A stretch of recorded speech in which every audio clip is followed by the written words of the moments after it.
may only be alive today because of a concerned neighbor who heard a noise. Engine 7, if you could respond to 131 Pierce Street. It's the 911 call that ultimately saved a couple's life. Hey, really? I have two patients, one breathing, bleeding heavily. After the two fell from their third-story apartment Wednesday night on Pierce Street in Lewiston. They were expected to survive, however, the injuries were pretty substantial. Neighbors didn't want to go on camera, but say when they heard the noise, they thought someone had thrown a couch off the balcony. They were shocked to see two people lying below and stunned to learn the couple would survive. It's a very tragic, unfortunate accident that took place. We're in hopes that they're going to be okay. Police say Detective David Levesque was first on scene. He inhaled shards of glass after breaking a window. It was one of those pressurized windows, so it had a little bit of blowback. Fortunately, he's fine. He is actually back to work today. Now, police are slowly piecing together what happened. We're in hopes that we can talk to the victims to get a very clear picture of what actually transpired. So police have not yet released the names of the couple, but they do plan to after they interview them. And this has also raised some concerns about when the last time this building was inspected. We did reach out to the Lewiston building inspector, but we have yet to hear back from him. Keith. All right, thanks, Sam. Well, beautiful day today if you don't mind the heat and the humidity and some haze. Look at this. We're still in the 90s in Saco at 91, 89 in Portland. We did get to 90 officially. As you head to the north, more the same, 90 in Belfast. You know what's interesting about today is for a brief period of time, the heat indices were in the mid 90s, even right along the mid-coast and down East Maine. You don't see that a ton. Dew points actually down a little bit from earlier today. At one point they were 75, 76. Right now dew points are in the upper 60s to low 70s, and then in the 60s in the mountains, a little bit more refreshing there. The heat index is still extremely high. Even at 5 o'clock, it feels like 93 in Portland, 92 in Sanford, 90 in Rockland, and 91 in Waterville. Again, we did get to 96, 97 on that heat index before. Puffed up a couple of clouds before, mainly clear still. A couple of showers and a few of these coming into New Hampshire, but I think most of us stay dry until later on tonight when a few showers and storms try to rotate in. This will be the warmest day of the stretch, but Lindsay, the humidity hangs around into the weekend. We'll talk about that in a few minutes. All right, sounds good. The Catholic Church is no longer in support of the death penalty in any case. Pope Francis officially changed church teachings today to reflect the belief that the death penalty attacks the inherent dignity of all humans. Previously, the Catholic Church believed death is an acceptable punishment if it is the only way to protect human lives. If you are in desperate need of a back scratcher or a pretty much useless robot, don't go to the Maine Mall. That's because Brooke Stone announced it is closing all mall locations because of its filing for bankruptcy. The tech and gift chain plans to keep airport stores open. Brooke Stone, like many brick and mortar stores, is struggling in the age of next day delivery from giants like Amazon and Walmart. Threw a little shade there at Brooke Stone, didn't we? You see them on everything from license plates to candy. Lobsters are iconic and symbol of Maine and a huge part of our fishing industry. That's why an ad at the Jetport has turned some heads. Travelers are now welcomed by a lobster holding a sign with the phrase, "I'm me, not meat." PETA says the ads are meant to encourage travelers in Maine to spare these animals the agony of being boiled alive simply by choosing vegan meals. While the ad may deter some passengers from cracking open this popular crustacean, many visitors say it hasn't changed their dining plans. And I understand where PETA's coming from and what they want to do and try to encourage, but I also feel that we're on the top of the food chain and I love my lobster, so I'm going to enjoy it. They're a Maine staple, and that anybody that comes to Maine should be eating lobster regardless of how they're cooked. All right, with the Lobster Festival now in full swing and heading into the busiest summer month, it'll be interesting to see if the ad has any impact on lobster sales. Lindsay, here's a spoiler. It will not at all. Exactly. All right, well, have you seen this today? Posts all over Facebook claim today, August 2nd, is the deadliest driving day of the year. It's not a holiday known for drinking like New Year's, and it doesn't have a lot of traffic like the 4th of July. So is August 2nd the deadliest driving day of the year? We verify. Our sources are Nationwide Insurance and the Insurance Institute for Highway Safety. Across a 5-year period, more than 500 people died in car crashes crashes occurring on August 2nd. The IIHS tracked every calendar year from 2012 to 2016. Nationwide Insurance then took that a step further, saying hard braking and sudden speed-ups were the biggest contributing factors among its members. So yes, in the past there were more deadly crashes on August 2nd, according to one particular study, but that does not mean you are more likely to get into a car crash on August 2nd. And this is Keith's, of course, favorite thing. Correlation does not equal causation. Yeah, and a perfect use of that. I'm really impressed by Rachel, our producer, I know, putting that in there. Because, yeah, sometimes things happen, but they're not the reason for them happening. And it's one particular study. Yes, just one. All the Apple fanboys and girls out there will love this story.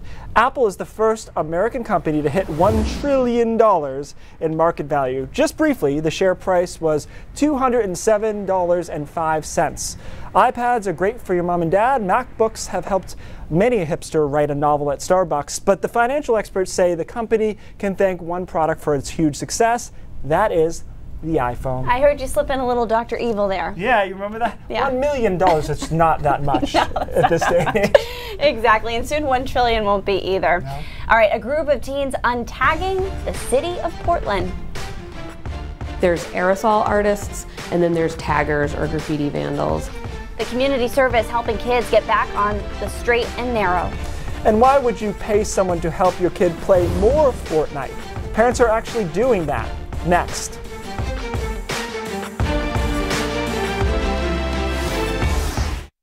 Anyone's even seen Fortnite?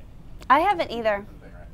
Keith, I feel like, okay, we're going to chat with our Facebook friends here, but I have to say, I feel like Rachel's writing style is like so perfect for your delivery. Right, I know, she's a little snarky. Now, I did put the hipster thing in myself, but the rest of it is her doing. I know. Rachel has a very unique writing style. I wish she wasn't a quitter. That'd be good. I That'd know. be perfect. You guys, it's not our news to share, but we just made it ours. we just made it our news to share. Rachel's leaving us, and we're so sad, and she's going to kill us for saying this. She's going to the big kids. Where do we? I don't get it. What did you do? Is this thing come out? Yeah, exactly. Oh, that right. surface is a little interesting. Got it. You guys, the surface struggles continue. They do, and it's not even like Lee dad stuff. I asked Lee how the baby's going, baby rearing. Yeah, how are they doing? He responded, he's a monster, and I don't know if he meant that like he's big because he is big, or like he's a monster. Right. He didn't clarify. That was it. Yeah. That's all I got from it. But They're yeah, pretty regarding professional. size or attitude or Right. what, I know. He's cute. I'm loving the pictures he's posting. They've done this a few times. I think they'll probably be all right. They'll be fine. Robert's watching from Nova Scotia. Nova Scotia. Joyce from Florida. Marcus, it's not Clay, it's Keith. We do look pretty similar. It's minus the muscles and the firefighting. I saw Clay was doing some EMT work there the other day with Danielle. Yes. He actually, did you see the saran wrap he had? Yeah, it was like a huge roll. That? I don't know, it was like something you'd see at a catering company. And it was the only saran wrap he could find, and he iced her knee. She took a big spill on a story, and her knee, did you see when it blew up? Her knee was huge. This has happened a few times. Like, we had people break wrists knocking on a door. Like, really? we just have all kinds of weird stuff going on. I've fallen at work before, too, and busted my ankle. That was not fun. It was during a 4-hour morning show, and my legs were crossed the whole time. I didn't uncross them at any point, so my leg fell asleep. I stood up, went down, hit the pavement. It was not good. People are not buying the lobster thing, and I they tend are. to... You know what? I get that. There's a lot more. Robert, did you see what Robert says PETA stands for? Yeah. I mean, I just don't think it's a good cause. That particular one's a great cause for him, but... Yeah, it is an interesting discussion. Let us know what you think if you haven't weighed in on that yet. Also, who plays Fortnite? Well, I guess there are two kinds of parents in this world. Those moms and dads who are annoyed how much their kids play Fortnite, and parents who hire Fortnite tutors so the kids can actually win every so often. This is a real thing, according to the Wall Street Journal. Some families pay $20 an hour so experts can help kids become better gamers. In case you didn't know, Fortnite is a free video game where 100 players are thrown onto a post-apocalyptic island together, and they're forced to kill each other. That actually happens at News Center. I guess the Hunger Games was another facsimile for I was it. going to say that shopping cart we just saw in that scene there looked a lot like the ice cream shopping cart we had come through our newsroom today. Yeah, somebody got killed doing that. We put them in the freezer, as it turned out. It worked out perfectly. Okay, well, in certain versions of the game, players can talk to each other, and that's when parents need to be extra vigilant. An 8-year-old in Minnesota sent photos of his mom's driver's license to strangers he met online because the other gamers kept pushing him to share his family's personal information. Why? Who knows? They also convinced the child to keep it a secret, but mom found out and is now warning anyone who will listen. Makes me really nervous. What's going to happen, you know, with all of my information, and on top of that, how scary it is that this guy was able to talk to Charlie into doing something behind my back. Local police are trying to find the gamers responsible, but technically they haven't broken any laws, and we will explain that tonight on News Center Maine at 5:30. The whole thing's strange. The tutor thing, I guess I'm torn on. Like, I had a drum tutor because I like playing the drums. Right. So I guess if your kid likes playing Fortnite, it just seems... It's odd because I had a math tutor and I don't like math. Right. We but math's the probably same more hometown. important. I could have used your math help back in the day. Yeah, I actually didn't like math back in the day. It was a slow progress thing. Oh. The story we're going to do later interests me. This guy in trouble with the law for breaking a car window to save 2 dogs. Police said he did the wrong thing. Interesting. Okay, and not too bad outside right now, but there are storms in the future. Full forecast coming up.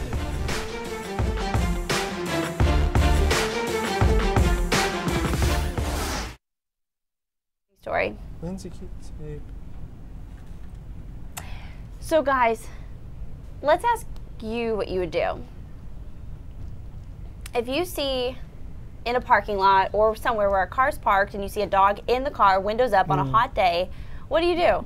Have you ever been in that situation? I mean, I don't know what I would do. Actually, there was a time I was in a grocery store parking lot and there was a dog in a car and the windows were cracked and it was a hot day like today.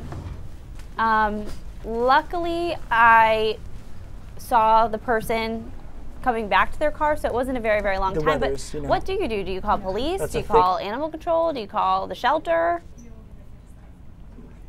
Get out of here with that.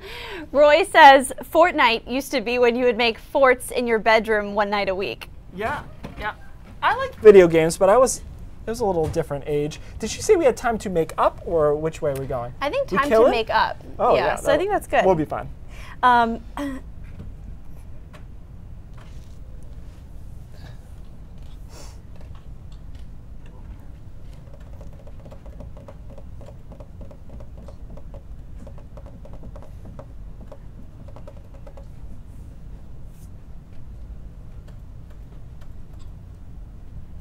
Love it.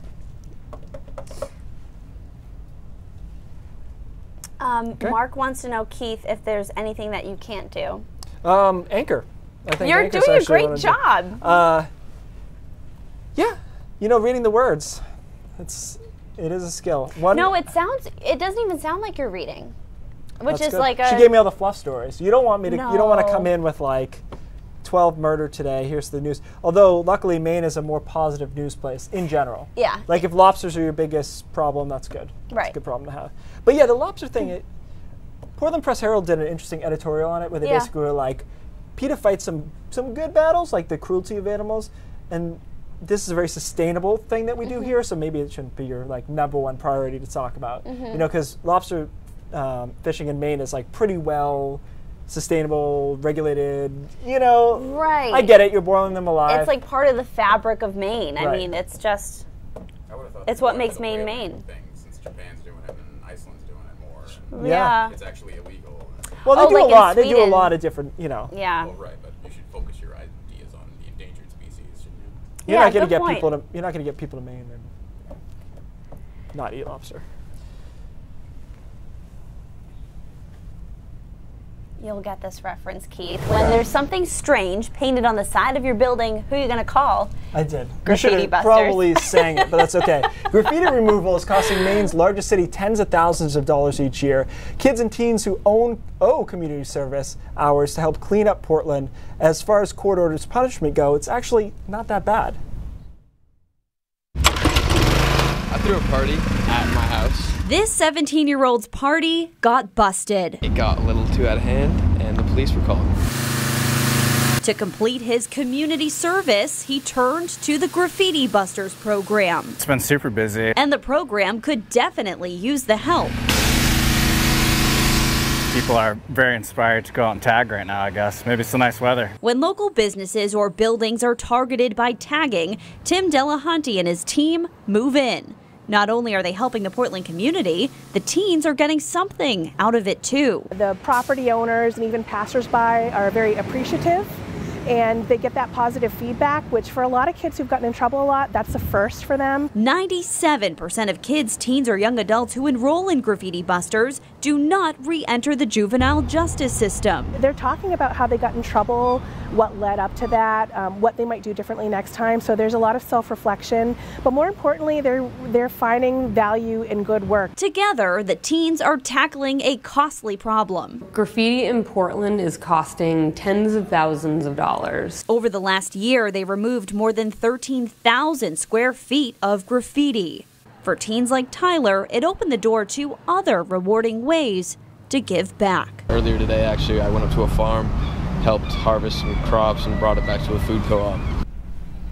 And Graffiti Busters is part of Learning Works, which was established 50 years ago. It started by finding people affordable housing in Portland's West End. We had a little graffiti in our place here in Portland. It said, "Kill the rich," which I thought was like generous, first of all, because I'm not rich. Like that was the first thing I thought. But yeah, a little scary and just a nuisance to deal with. Right. I hate even the little smiley face graffitis. Really? It's supposed to make you feel better. I know. It's like, why? Why's it got to be there? Unless it's part of a mural, then I'm all for it. Then you're fine. Exactly. All right, this video is for anybody who wants to complain about today's weather. Check this out. This is Weather Nation shared this clip from a place aptly named Hurricane, West Virginia.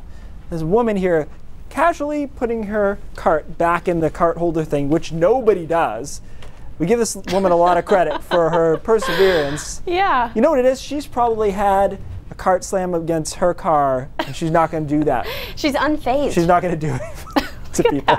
That's kind of crazy. Oh. All right, let's take a look at what we had today. We got pretty warm. Current temperature still 89 in Portland, 91 in Portsmouth. You know, one of the things you'll see with high humidity, high dew points, is that it takes a while to wind the atmosphere back down temperature-wise. So it's going to be a hot night tonight with dew points in the upper 60s and low 70s. Just a general forecasting rule that I learned a long time ago, and it doesn't always work, but if it's mainly clear, winds are relatively light, you can take the dew points during the day, and that's going to be roughly your overnight low in the morning. And that's probably about right, as temperatures will be upper 60s, low 70s by tomorrow morning. But the heat index still 95 in Portsmouth, 93 in Portland, and 91 in Wiscasset. So still very warm out there. You know, considering how hot and humid it was through the day today, we didn't actually fire up all that much convection.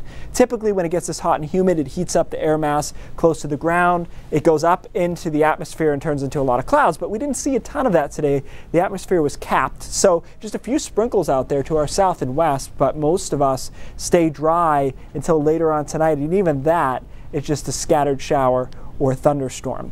There's that trick I was telling you about, forecast lows. So if you remember the dew points, we were close to that. But that means that most of the night will be spent in the mid and upper 70s for the vast majority of the state. So it will be a tough sleeping night in that regard. All right, hour by hour forecast showing you. Here we are at 11 o'clock. Still in the 70s, 60s in the mountains, and then by tomorrow morning still in the 70s. Tomorrow is a much cloudier day. It's also cooler, but not cool. It's still humid, mid 80s by the afternoon. A couple of showers and storms come through later in the day. They could be a little bit nasty.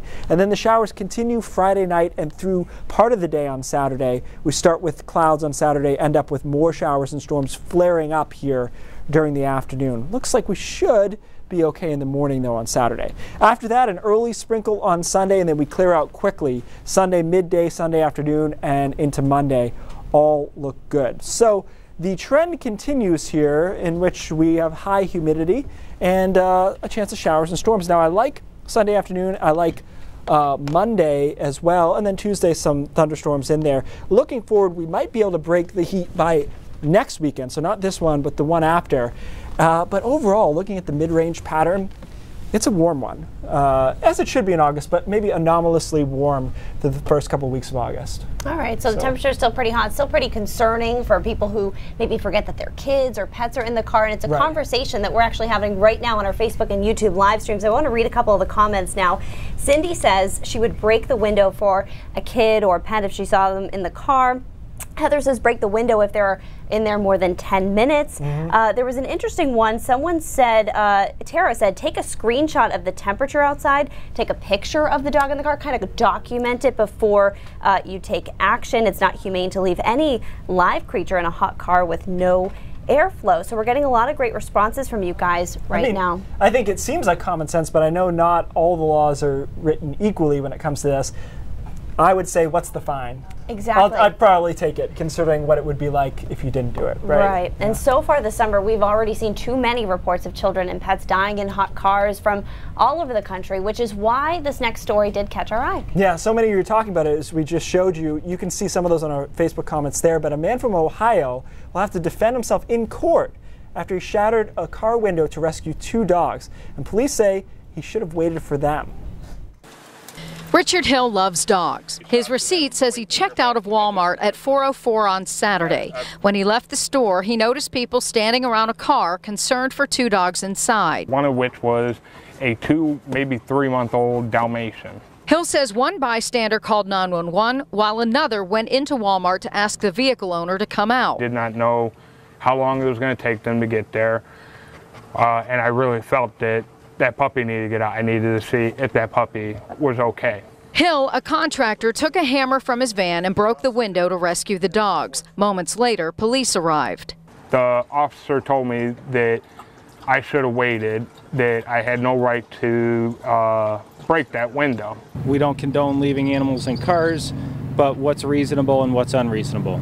What Hill didn't know is that the Walmart surveillance video showed the Audi pull in at 4:04, the same moment Hill was checking out. The 911 call came in at 4:08. Police arrived at 4:12, just seconds after Hill had already broken the window.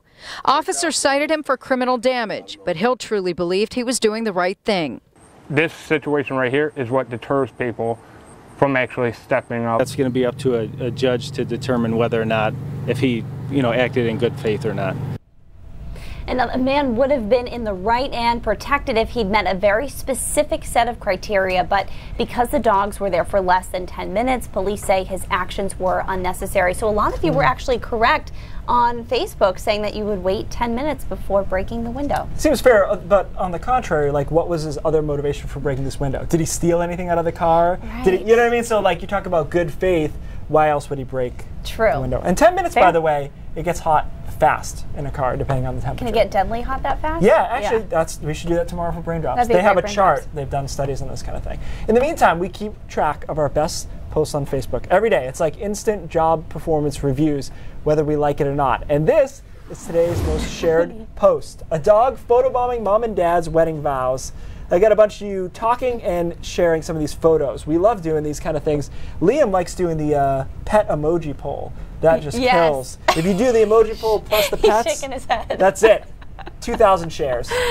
Right. Oh man, have you ever had Reese's photobomb? You guys, look at this one. He's going to the bathroom. That's what you want. He's never done that. No. Goats are pets too. They are. Now that we have Luca, Reese seems more and more to want to get in the pictures, don't forget about me. Which I understand. This isn't necessarily a photo bomb, but it's a great photo at Disneyland, Disney World, I can't remember, but we were posing with Minnie Mouse in this big mascot costume, and you could see the person, the actor's face inside the mesh eyeballs of Minnie Mouse. There was a person inside. Yeah. Sorry, I'm sport. I went there. Breaking the fourth wall. Now I gotta finish the story. Okay. But you can see through the mesh that the person inside the mascot is smiling. What is happening right now? Do you have anything to say about Santa Claus, or should we move on? Let's move on. There's a matchup for the ages. Tiger Woods and Phil Mickelson will compete in head-to-head winner-take-all match this November. The two legends tee up Thanksgiving weekend in Las Vegas. The prize could be as much as $10 million, but the two are already competing right now for a coveted spot on the Team USA for the Ryder Cup just a month away. What do you think 10 million bucks is to them equivalent? Probably not much, right? Yeah. Yeah, right? Okay, so I love this story today. There's a new name on the Patriots roster. Wide receiver Eric Decker signed a one-year deal with New England. Decker played last season for the Titans, catching 54 balls for 563 yards and a touchdown. If you follow New England football, that is big news. But if Instagram stars are more your cup of tea, it may be more exciting that Decker's wife, country musician Jessie James, may be making the move to New England. Jessie James Decker has a huge following on social media. Today she tweeted just a hands up emoji right after her husband's trade went live, and so many of her fans are pumped, asking if she'll tailgate with them or even offer to be her new personal assistant. If Jessie and Giselle became friends, I think the internet would break. I know her from, they had a reality TV show that I used to watch. I've never seen her before, but so she's cute. Hey, we brought in a professional reel anchor for the next half hour. Pat, what's coming up in the show? Keith and Lindsay, we're going to talk to you about somebody who was a real public servant in a couple of communities. One man who was a firefighter, a nurse, and a volunteer is being remembered after his death in an accident. And justice this afternoon for a young woman who was attacked outside a Planet Fitness in New Hampshire, an incident captured in a shocking surveillance video. Those stories more coming up on News Center at 5:30. All right, Pat, brain drops when we come back.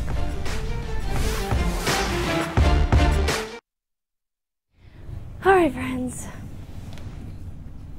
Jennifer says, what about Slugger? Oh no, I feel like I did something very bad. What about Slugger?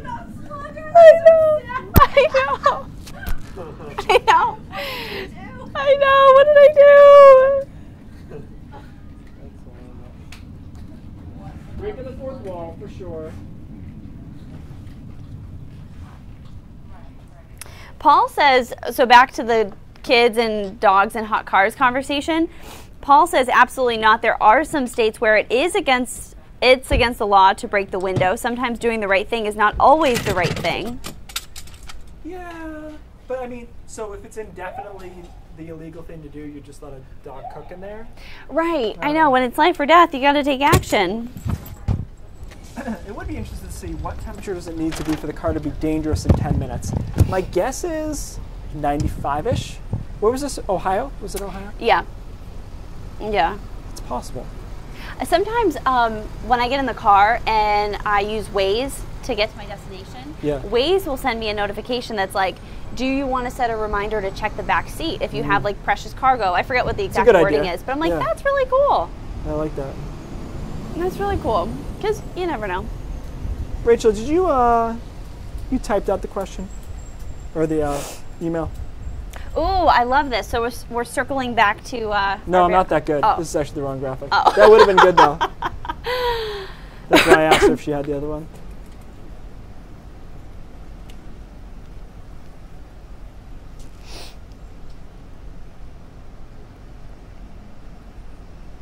Coming up next, the Tooth Fairy.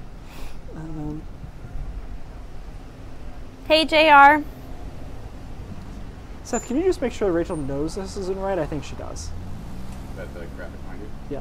He wants you to know that the graphic behind you. I think she knows that, but I just want to. 30 seconds.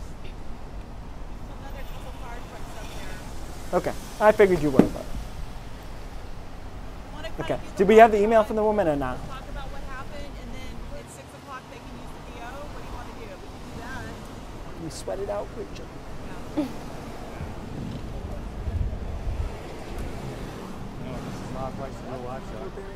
There we go. All right, I got this email, actually via my website, which apparently still exists. 43 years ago today was our wedding. It was 103 degrees in Somersworth, New Hampshire. Air conditioning, hull, of course not. Every salad contained mayonnaise, of course. So I get these type of emails a lot, like it snowed in July when I was a kid, blah, blah, blah, and they're usually just way off. So I looked it up.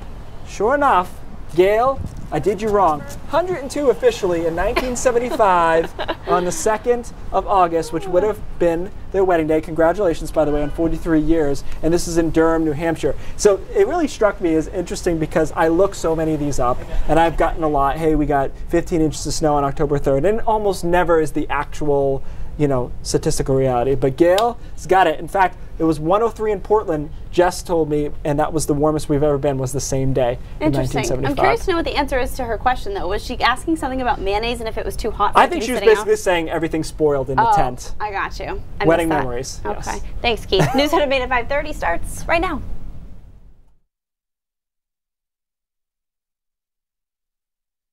Gotcha. All right, everybody. That was fun. Glad you buckled your seatbelts. See you tomorrow. Could have been a lot worse.